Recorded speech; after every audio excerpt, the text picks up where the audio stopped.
കയറി പുറത്തേക്ക് ഇറങ്ങുന്ന സമയത്ത് നമ്മുടെ എൻ്റെ ഏറ്റവും പ്രിയങ്കരനായ സംവിധായകൻ, അതായത് മലയാള സിനിമ ഏറ്റവും ഒരു കാലഘട്ടത്തിലെ അദ്ദേഹത്തിന്റെ സിനിമകൾ തന്നെയായിരുന്നു. ഒരേ സമയം തിയേറ്ററിൽ ഓടിക്കൊണ്ടിരിക്കുന്ന സിനിമകൾ, എത്രമാത്രം സിനിമകൾ എന്ന് പറഞ്ഞാൽ മൊത്തം എത്ര സിനിമ ചെയ്തിട്ടുണ്ട്? 167 സിനിമ സംവിധാനം ചെയ്തിട്ടുണ്ട്. അത് മലയാളം, തമിഴ്, തെലുങ്ക്, ഹിന്ദി, മറാഠിയും ചെയ്തു. മലയാളത്തിൽ തന്നെ ഏകദേശം 10-70 സിനിമ അല്ലെ, 90 കൂടുതൽ സിനിമ ചെയ്തിട്ടുണ്ട്. ഒക്കെ ഹിറ്റ് സിനിമകളാണ്. പെട്ടെന്ന് നിങ്ങൾ പറയുമ്പോൾ എത്ര സിനിമകളാണ്. നമ്മുടെ ലാലേട്ടന്റെ തന്നെ ഉയരും ഞാൻ നാടാകെ ആ സിനിമ, അതുപോലെ തന്നെ കുറുക്കൻ രാജാവായി, PC 369, അതുപോലെ തന്നെ ധാരാളം ഞാനായകനാണ്. ആ ഞാനായകനാണെന്ന സിനിമയിലൂടെയാണ് നമ്മുടെ ചിത്രചേച്ചി മലയാള സിനിമയിലേക്ക് കടന്നു വന്നത്.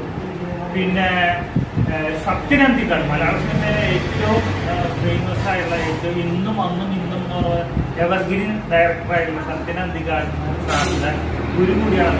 അദ്ദേഹത്തിന്റെ പുതിയായിരുന്നു അല്ല, ചന്ദ്രന്റെ ശിഷ്യനാണ്. സത്യനന്ദിക്കാട് സാറിന്റെ ഗുരുവാണ് അദ്ദേഹം.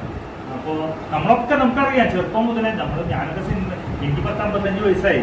അപ്പോ ചെറുപ്പം മുതലേ നമ്മൾ സിനിമ എന്ന് പറഞ്ഞാൽ 5 വയസ്സ് മുതലേ സിനിമ ഭ്രാന്തനാണ്. അതുകൊണ്ട് തന്നെ നമ്മൾ എല്ലാ സിനിമകളും കാണും.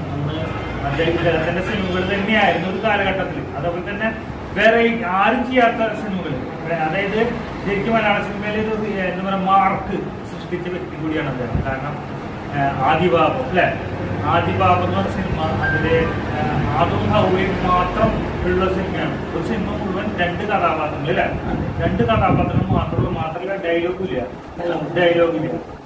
ശരിക്കും നമ്മളിപ്പോ അടുത്ത കാലത്ത് നമ്മുടെ മമ്മൂക്കയുടെ ബ്രഹ്മയുഗം വന്ന സമയത്ത് നമ്മൾ 4 പേര് ഉള്ളൂ എന്ന് പറയും, 3 പേരുള്ള അഭിനയിച്ചുള്ളൂ എന്ന് പറഞ്ഞിട്ട് നമ്മൾ എല്ലാവരും പറയാറുണ്ട്. പക്ഷെ ആദിബാബ് എന്ന സിനിമയിൽ 2 പേരുള്ളൂ.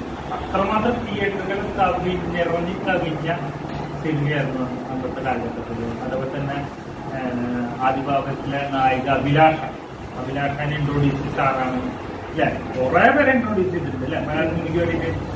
അത് മാത്രമല്ല നമ്മുടെ പാലക്കാട്ടുകാരനാണ്. അപ്പൊ നമുക്ക് അദ്ദേഹത്തോട് കുറച്ചും കൂടി ഇഷ്ടം കൂടുതൽ. എനിക്ക് ഏറ്റവും ഇഷ്ടപ്പെട്ടുള്ള നാടും ഭാഷയൊക്കെയാണ്.